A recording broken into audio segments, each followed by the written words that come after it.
Wilhelm Canaris, el espía que traicionó a Hitler, desde el corazón de la inteligencia nazi. Capítulo 1. El almirante que jugaba a dos bandos. 9 de abril de 1945. Campo de concentración de Flossenbürg, Baviera. En el amanecer gris de una Alemania agonizante, un hombre de 58 años es conducido desnudo al patíbulo. No hay ceremonia. No hay testigos más allá de los verdugos de las SS y unos pocos prisioneros que observan desde las sombras. El hombre es pequeño de estatura, canoso, con aspecto frágil. Nada en su apariencia sugiere que fue uno de los oficiales más poderosos del Tercer Reich, que durante casi 6 años controló toda la red de inteligencia militar alemana, que tuvo acceso a los secretos más profundos del régimen nazi, que se sentó en reuniones con Hitler, Himmler, Göring, los arquitectos del mal más absoluto que el siglo XX había visto. Y nada en su apariencia revela que este hombre, durante todos esos años, jugó el juego de doble lealtad más peligroso de la Segunda Guerra Mundial. Su nombre es Wilhelm Franz Canaris, almirante de la Kriegsmarine, jefe del Abwehr, la inteligencia militar alemana, y el protector secreto de la resistencia contra Hitler. Mientras lo desnudan para la ejecución, un testigo recordaría después que Canaris mantuvo una dignidad extraordinaria. No rogó, no lloró, simplemente esperó el final que sabía que llegaría eventualmente. La ejecución fue deliberadamente cruel, no un disparo rápido, no la guillotina, sino ahorcamiento lento con alambre de piano, un método diseñado para maximizar el sufrimiento. Hitler lo había ordenado personalmente para los traidores del complot del 20 de julio. Pero la pregunta que ha atormentado a historiadores durante 80 años no es cómo murió Canaris, sino cómo vivió. ¿Fue realmente un héroe de la resistencia? ¿O un oportunista que jugaba a todos los lados? ¿Un espía maestro que engañó a Hitler durante años? ¿O un cobarde que nunca tuvo el coraje de actuar decisivamente contra el régimen que servía? La verdad sobre Wilhelm Canaris es infinitamente más compleja, más fascinante y más contradictoria que cualquier ficción de espionaje. Esta es la historia de un hombre que ascendió al poder en el aparato nazi mientras secretamente saboteaba sus operaciones, que protegió a judíos y disidentes mientras supervisaba una organización de inteligencia que apoyaba la máquina de guerra de Hitler, que conspiró con la resistencia mientras mantenía la apariencia de lealtad absoluta, que pudo haber cambiado el curso de la guerra en múltiples ocasiones, pero nunca dio el paso final. Es la historia de un enigma, un espía que espió para todos y para nadie, un patriota alemán que traicionó a su país para salvarlo, un hombre que vivió en las sombras hasta que esas sombras finalmente lo consumieron. Y todo comenzó no en los oscuros corredores de la inteligencia nazi, sino décadas antes, en los mares turbulentos de la Primera Guerra Mundial, donde un joven oficial naval aprendió las primeras lecciones de un juego que jugaría hasta su muerte. Capítulo 2. El marinero que aprendió a conspirar. Wilhelm Franz Canaris nació el 1 de enero de 1887 en Applerbeck, una pequeña localidad cerca de Dortmund. Su familia era acomodada, de clase media alta, con tradiciones en la industria y el comercio. Contrario a la leyenda que él mismo cultivaría después, no tenía sangre española ni descendía del famoso almirante griego Constantin Canaris. Pero a Canaris le gustaba la ambigüedad, el misterio, y nunca corrigió estas leyendas. Desde joven mostró inclinación por los idiomas y una astucia natural. Ingresó a la Marina Imperial Alemana en 1905, a los 18 años. Era pequeño de estatura, algo inusual para un oficial naval, pero compensaba con inteligencia aguda y capacidad de adaptación. Su carrera temprana fue convencional hasta que estalló la Primera Guerra Mundial en 1914. Canaris servía a bordo del crucero ligero Dresden cuando la guerra comenzó. El Dresden participó en la batalla de Coronel frente a la costa de Chile, una victoria alemana. Pero luego vino la batalla de las Malvinas, donde la Marina británica destruyó la mayor parte de la flota alemana del Pacífico. El Dresden escapó, pero fue perseguido implacablemente por buques británicos. Durante meses, el crucero evadió captura, escondiéndose en fiordos chilenos, usando la niebla y la astucia para sobrevivir. Finalmente, en marzo de 1915, fue acorralado en la isla Robinson Crusoe, cerca de Chile. El capitán decidió hundir el barco en lugar de entregarlo. La tripulación fue internada por las autoridades chilenas, y aquí Wilhelm Canaris demostró por primera vez su talento para la intriga. No aceptó el internamiento pasivamente, estudió español rápidamente, cultivó contactos entre chilenos germanófilos, obtuvo documentos falsos y escapó. Viajó a través de los Andes hacia Argentina usando identidades falsas. En Buenos Aires contactó con la red de inteligencia alemana. Fue enviado de regreso a Europa con identidad falsa, viajando a través de Gran Bretaña, territorio enemigo, sin ser detectado. Llegó a Alemania en octubre de 1915 como un héroe menor, el oficial que había burlado al enemigo y regresado contra todo pronóstico. La Marina alemana reconoció su talento especial.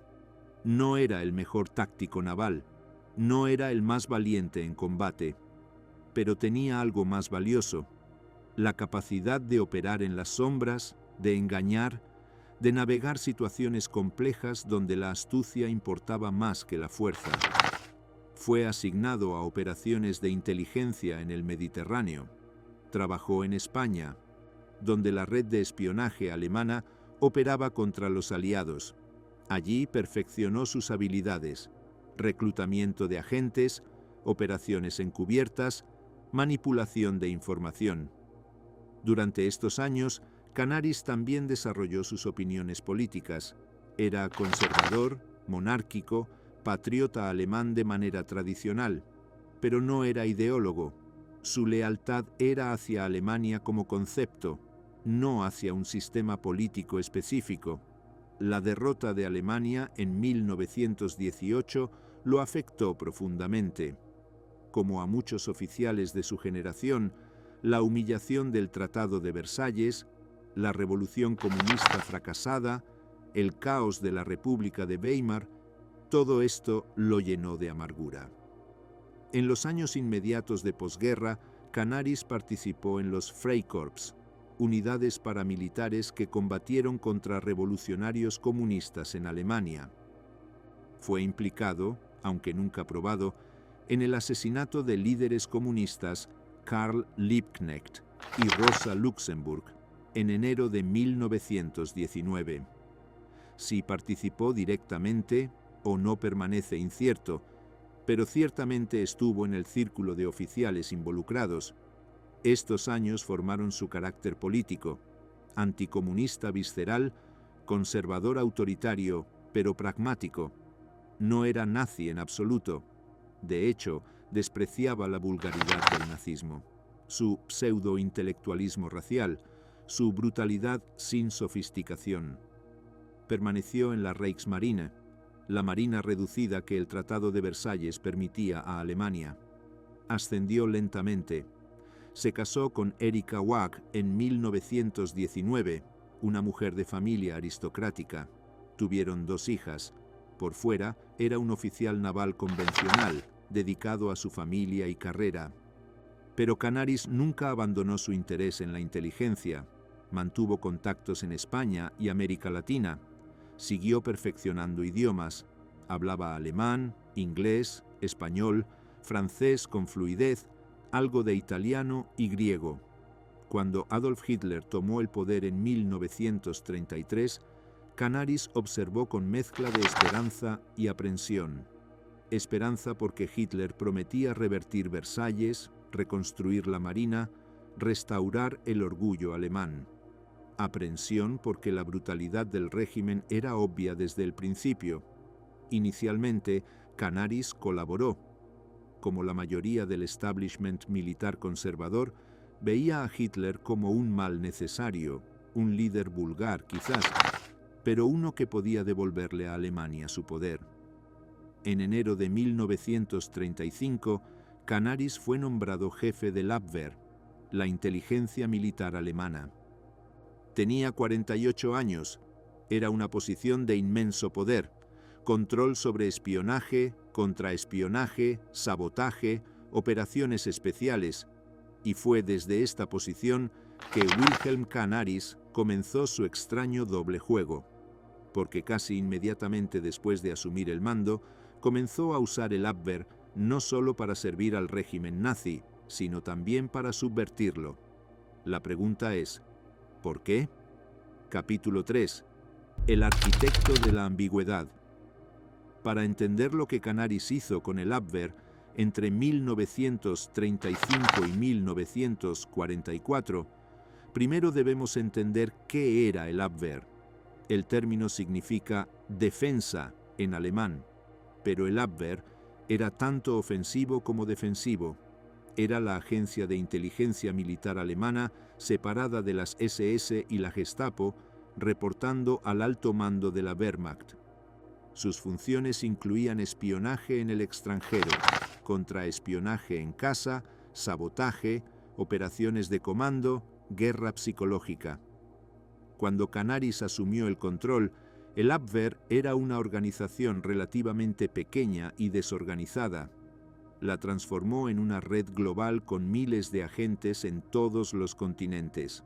Estableció estaciones en embajadas alemanas, reclutó agentes locales, creó redes de informantes. Pero simultáneamente, convirtió al Abwehr en refugio para personas que de otra manera serían perseguidas por el régimen nazi. Uno de sus primeros actos fue reclutar masivamente a personas con trasfondos cuestionables según estándares nazis, judíos con conversiones cuestionables, personas con opiniones políticas sospechosas, intelectuales críticos del nazismo, aristócratas del viejo orden que despreciaban a los nazis como advenedizos. La excusa era siempre operacional. Estas personas tenían habilidades útiles, conexiones internacionales, conocimiento de idiomas, y técnicamente el Abwehr, como organización militar, tenía cierta autonomía frente a las leyes raciales de las SS. Canaris usó esto extensivamente. Salvó a docenas, quizás cientos de judíos, dándoles empleos en el Abwehr o proporcionándoles documentos de cobertura. Algunos realmente trabajaban en inteligencia. Otros eran empleados nominales, protegidos simplemente por estar en la nómina. Uno de los casos más notables fue Hans Oster, quien se convirtió en el segundo al mando de Canaris. Oster era abiertamente antinazi, algo extraordinariamente raro en las altas esferas militares. Reclutó agresivamente a otros disidentes para el Abwehr. Juntos, Canaris y Oster convirtieron partes del Abwehr en una red de oposición encubierta. Pero aquí está la complejidad crucial. Mientras protegía a disidentes, el Abwehr también funcionaba como agencia de inteligencia para el régimen nazi. Organizó operaciones de espionaje que apoyaron las conquistas de Hitler. Proporcionó inteligencia para invasiones. Ejecutó sabotajes contra enemigos de Alemania. ¿Cómo reconciliar esto? Canaris operaba según una lógica compleja. Él se veía, al menos según sus propias racionalizaciones, como sirviendo a Alemania, no a Hitler. Creía que Alemania tenía derecho a revertir las injusticias de Versalles. Apoyaba la remilitarización. Quería que Alemania fuera fuerte, pero también veía a Hitler como peligroso, al nazismo como destructivo a largo plazo y a las políticas raciales como moralmente repugnantes. Entonces jugó un juego increíblemente arriesgado: cumplir suficientemente con sus deberes oficiales para mantener su posición, mientras simultáneamente saboteaba aspectos del régimen que consideraba más peligrosos. Ejemplos concretos de este sabotaje. En 1938, cuando Hitler planeaba invadir Checoslovaquia, Canaris secretamente envió advertencias a los británicos a través de intermediarios, esperando que una postura firme británica detuviera a Hitler.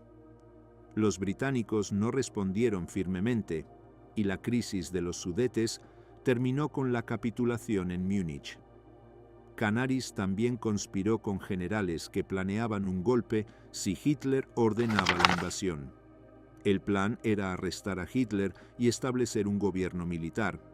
Pero cuando los británicos cedieron en Múnich, Hitler pareció vindicado y el golpe fue abortado. Cuando la guerra comenzó en 1939 con la invasión de Polonia, Canaris vio atrocidades cometidas por las SS. Él personalmente protestó ante el alto mando sobre las masacres de civiles. Documentó crímenes de guerra en reportes oficiales, algo extraordinariamente inusual.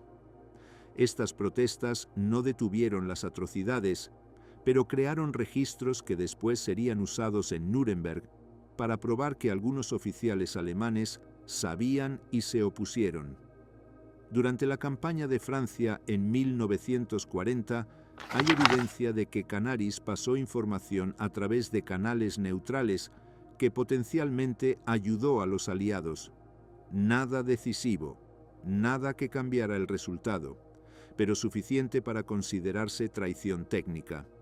Simultáneamente, el Abwehr ejecutaba operaciones contra los aliados. Este doble juego creaba una situación absurda donde Canaris saboteaba algunas operaciones mientras dirigía otras. Su protección más notable fue hacia la resistencia interna alemana.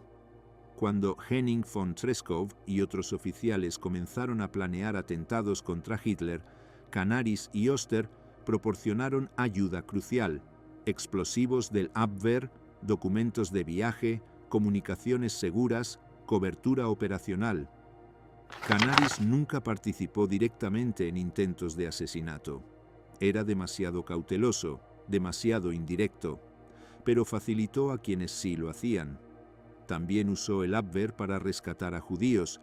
Había operaciones donde agentes del Abwehr ayudaban a judíos a escapar de territorios ocupados, proporcionándoles documentos falsos y rutas de escape. Oficialmente, estos judíos eran informantes valiosos que necesitaban protección. En realidad, era rescate humanitario disfrazado de inteligencia. Pero nuevamente, la contradicción: mientras salvaba a algunos judíos, el Abwehr como organización participaba en la guerra que hacía posible el Holocausto. Esta ambigüedad moral define a Canaris. No era un resistente puro como algunos mártires antinazis. No era un nazi convencido. Existía en un espacio gris, tratando de navegar entre conciencia moral y supervivencia institucional, entre patriotismo alemán y oposición a Hitler. Sus motivaciones personales probablemente incluían: 1. Genuino horror moral ante las atrocidades nazis, especialmente contra judíos y en territorios ocupados. 2. Cálculo estratégico de que Hitler estaba llevando a Alemania al desastre y que un cambio de régimen era necesario para salvar al país. 3. Ambición personal de mantener su posición de poder mientras se posicionaba para cualquier resultado de la guerra. 4.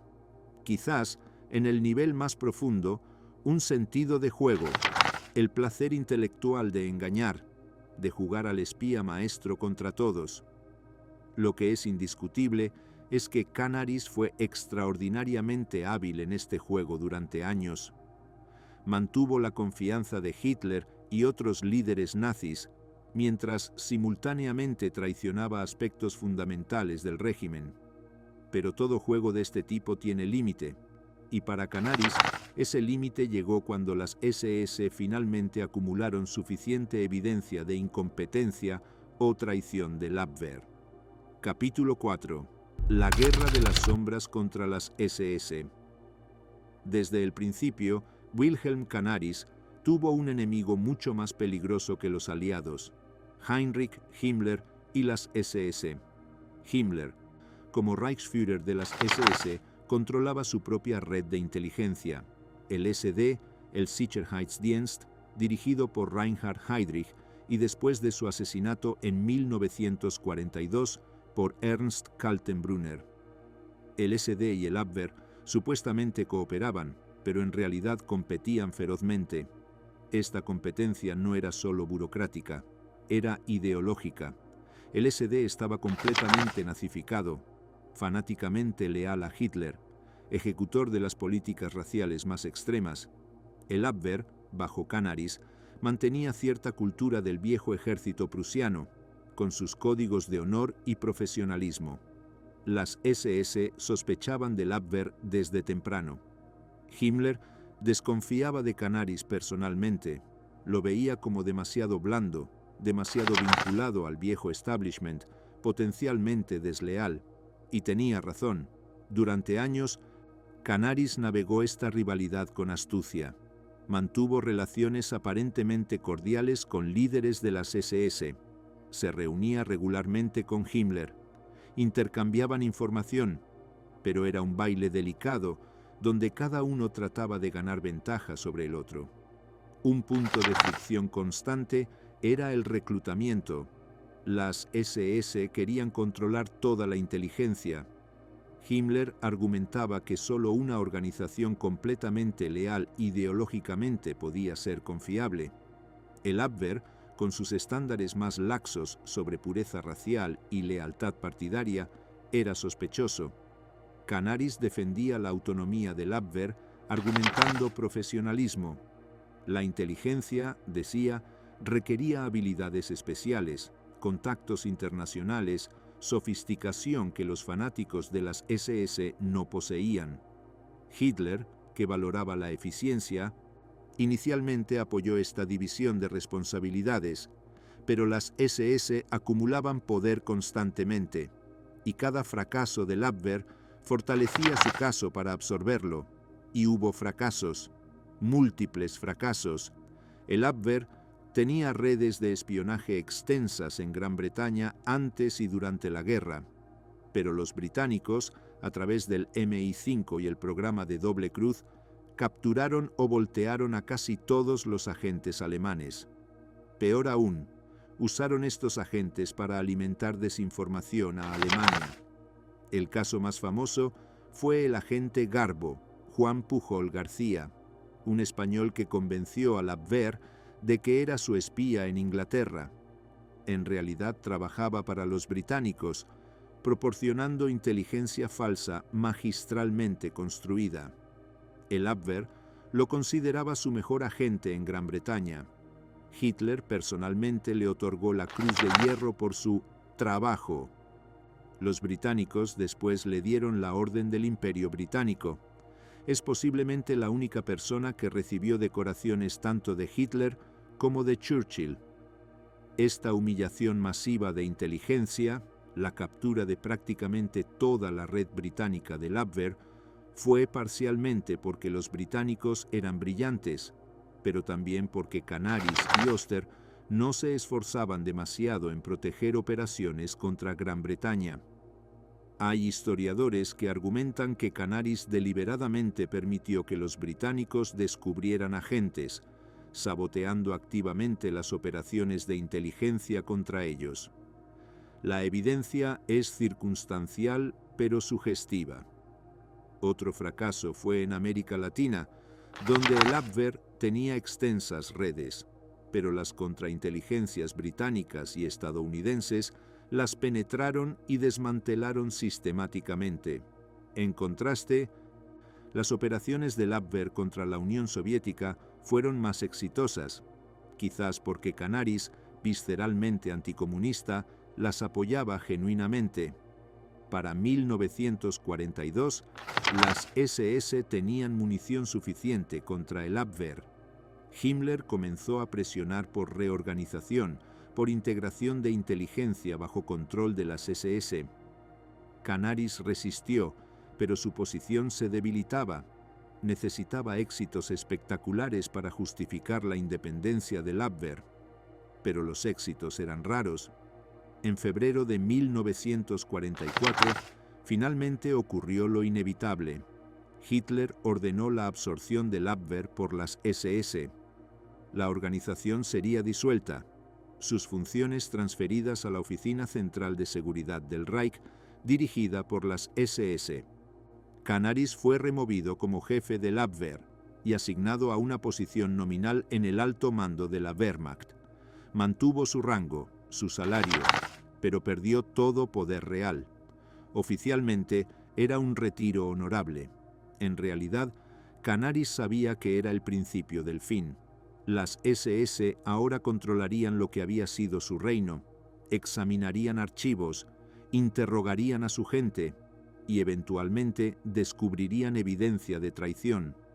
Pero Canaris había sido cuidadoso durante años, había destruido documentos comprometedores, había operado a través de intermediarios, había mantenido negabilidad plausible. Pensaba que podría sobrevivir hasta el final de la guerra y luego desaparecer en el caos.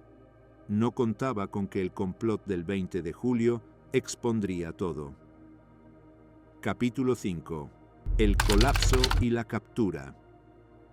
El 20 de julio de 1944, cuando la bomba de Stauffenberg explotó en la guarida del Lobo, pero falló en matar a Hitler, Wilhelm Canaris estaba en su casa en Berlín. No estaba directamente involucrado en el atentado de ese día. No había sido consultado sobre los detalles finales. Esto era deliberado por parte de Stauffenberg y Treskov. Canaris era útil como facilitador, pero demasiado cauteloso, demasiado indirecto para involucrarlo en la acción directa. Cuando las noticias del fracaso llegaron, Canaris inmediatamente entendió las implicaciones. Habría investigación masiva. La Gestapo torturaría a los conspiradores capturados. Nombres serían revelados. Y él estaba conectado a muchos de ellos. Su aliado más cercano, Hans Oster, estaba profundamente involucrado. Oster había proporcionado explosivos, había reclutado conspiradores, había planificado partes del golpe. Cuando fue arrestado días después del atentado, Canaris sabía que era solo cuestión de tiempo. Inicialmente, Canaris mantuvo apariencia de normalidad. Continuó en su posición nominal. No huyó. No se suicidó como Treskov. Quizás creía que su cuidado durante años lo protegería. Quizás esperaba que la guerra terminara antes de que lo alcanzaran. Quizás simplemente no tenía a dónde ir. Durante las siguientes semanas, la Gestapo arrestó a cientos de personas conectadas al complot. Muchos fueron torturados brutalmente. Algunos hablaron, revelando conexiones, nombrando nombres. El nombre de Canaris surgió, no inmediatamente como conspirador principal, pero como alguien sospechoso, alguien cuyo Abwehr había proporcionado recursos a los traidores. En septiembre de 1944, Canaris fue arrestado. Oficialmente, era solo por interrogación. Fue llevado a prisión domiciliaria, no a un campo de concentración. Canaris, bajo interrogación, demostró la astucia que lo había mantenido vivo durante años. Admitió conocer a varios conspiradores, admitió haber discutido política con ellos, pero negó participación activa en planes de asesinato. Argumentó que sus conversaciones eran especulativas, que nunca actuó contra el régimen. Era difícil de probar lo contrario. Canaris había sido extraordinariamente cuidadoso. No había documentos escritos de su mano ordenando traición. Las operaciones comprometidas habían sido ejecutadas por subordinados, principalmente Oster. Durante meses, Canaris estuvo en un limbo legal, no ejecutado, pero tampoco liberado. La investigación continuaba, y entonces, en abril de 1945, ocurrió el evento que selló su destino. Las tropas estadounidenses, avanzando por Alemania, capturaron archivos del Abwehr escondidos en Zosen, un búnker cerca de Berlín. Estos archivos contenían diarios detallados mantenidos por Hans Oster, documentando años de conspiración, nombres, fechas, planes. Cuando algunos de estos documentos fueron encontrados por oficiales alemanes antes de que los estadounidenses llegaran, fueron enviados inmediatamente a Hitler. Hitler leyó evidencia de que sus propios jefes de inteligencia habían conspirado contra él durante años, que habían protegido a traidores, que habían saboteado operaciones, que Canaris personalmente había conocido sobre planes de asesinato sin reportarlos. La furia de Hitler fue absoluta. Ordenó ejecución inmediata, no juicios formales, solo muerte. Canaris fue transferido al campo de concentración de Flossenbürg. Allí se reunió con otros conspiradores que habían sobrevivido hasta ese momento: Hans Oster, el teólogo Dietrich Bonhoeffer, el jurista Hans von Dohnanyi, el general Ludwig Gehre. Todos sabían que el fin estaba cerca. Alemania estaba colapsando. Los aliados estaban a kilómetros de distancia, pero Hitler, en sus últimas semanas de vida, obsesionado con venganza, ordenaba estas ejecuciones finales. En la noche del 8 al 9 de abril de 1945, un tribunal improvisado de las SS condenó a Canaris y los otros. No hubo defensa, no hubo testigos, solo un veredicto: muerte por traición.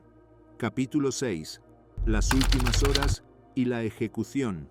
Los últimos momentos de Wilhelm Canaris están documentados por testimonio de otro prisionero, el capitán británico Hugh Trevor Roper, quien estaba en Flossenbürg y sobrevivió para contar lo que presenció. En la madrugada del 9 de abril, Canaris fue sacado de su celda. Fue desnudado completamente, una humillación estándar de las SS para ejecutados políticos.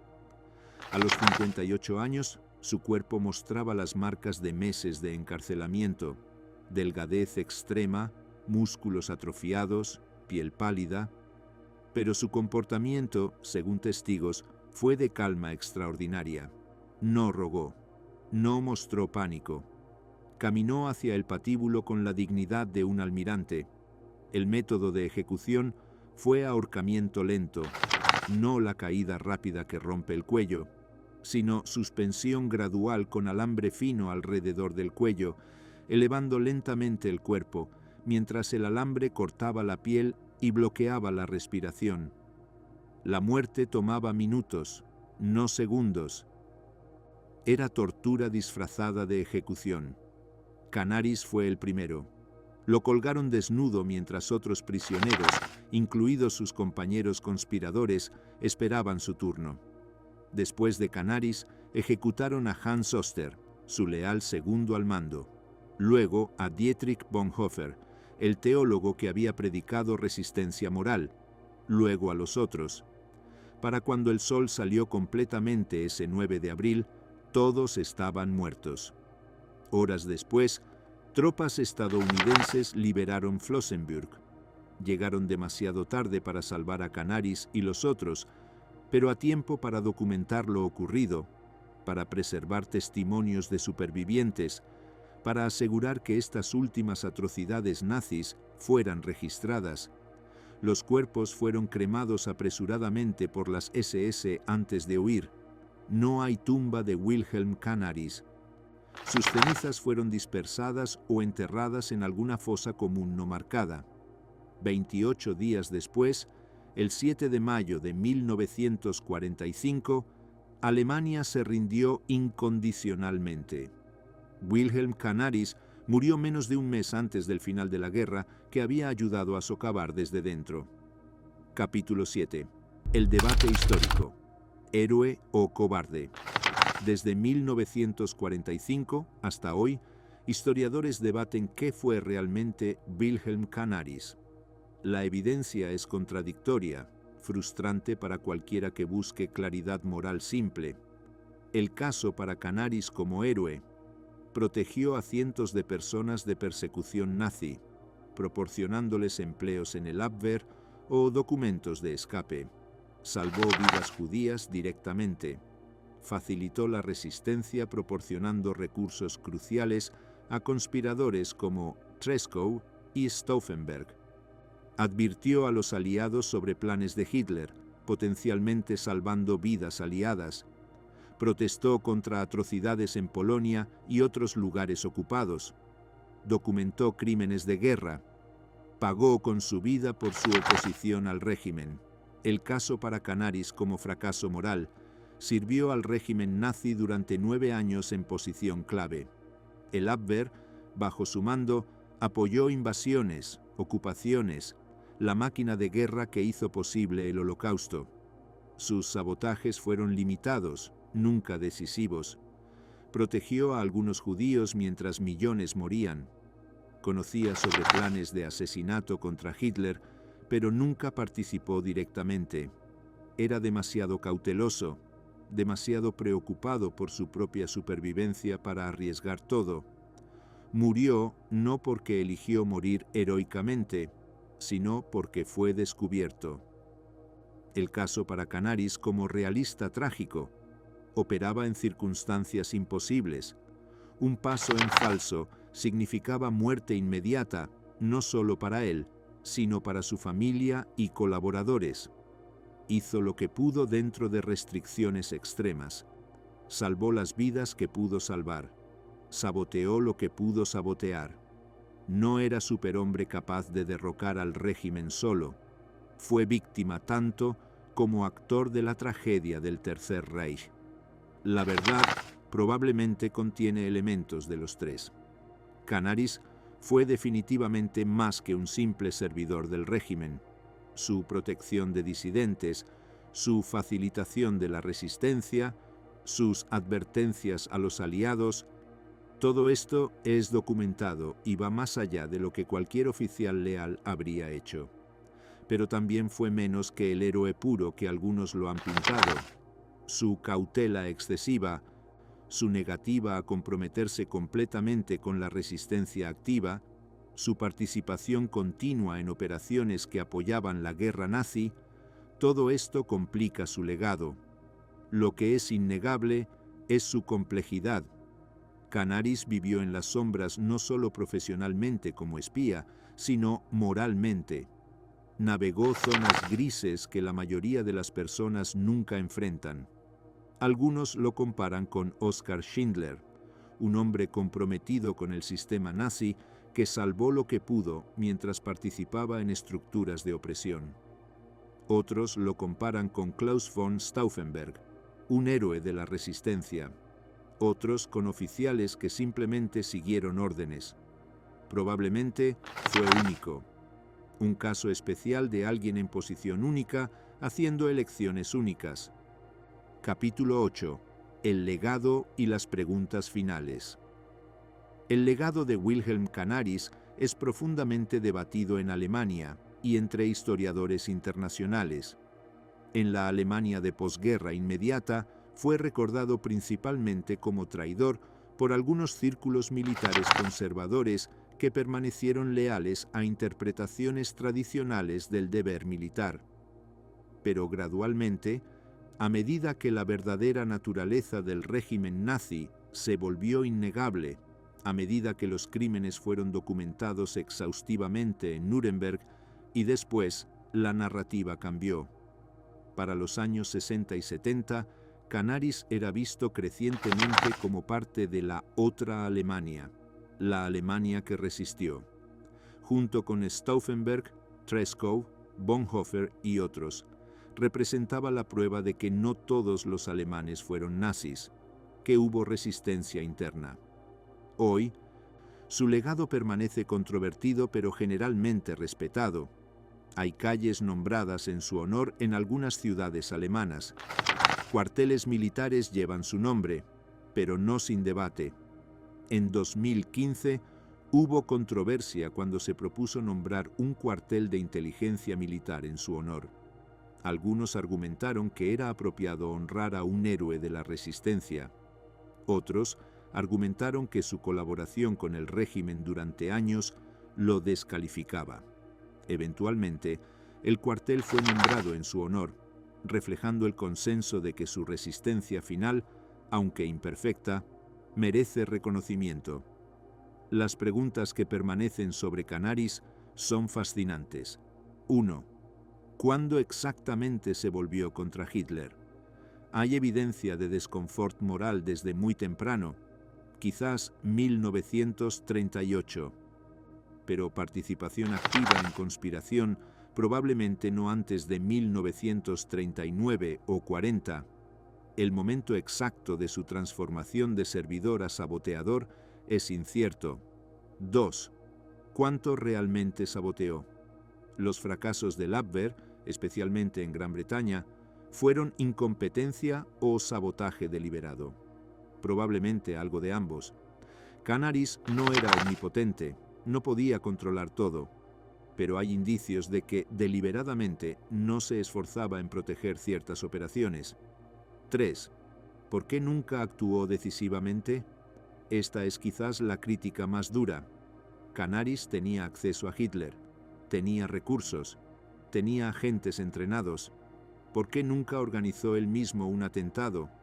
La respuesta probablemente combina temperamento personal. Era pensador, no actor. Cálculo estratégico. Creía que facilitar a otros era más efectivo. Y quizás cobardía simple. 4. ¿Qué habría pasado si hubiera sobrevivido? Si la guerra hubiera terminado semanas antes, si Canaris hubiera sobrevivido, ¿cómo habría sido juzgado? ¿Como héroe de la resistencia o como criminal de guerra por su papel en el Abwehr? Probablemente habría enfrentado complicaciones legales severas en Nuremberg. Su supervivencia habría forzado confrontación directa con sus contradicciones. 5. ¿Cómo lo habría juzgado él mismo? En sus últimas semanas, Canaris tuvo tiempo para reflexionar. No dejó memorias, no escribió justificaciones extensas. En conversaciones con otros prisioneros, supuestamente expresó arrepentimiento por no haber hecho más, por no haber actuado antes. Murió sabiendo que había fracasado en su objetivo principal, detener a Hitler antes de que Alemania fuera completamente destruida. Pero también sabiendo que había hecho algo, que había salvado algunas vidas, que había resistido de alguna forma. Para un hombre que vivió en ambigüedad toda su vida profesional, quizás es apropiado que su legado permanezca ambiguo. Capítulo 9. El espía que nunca reveló todos sus secretos.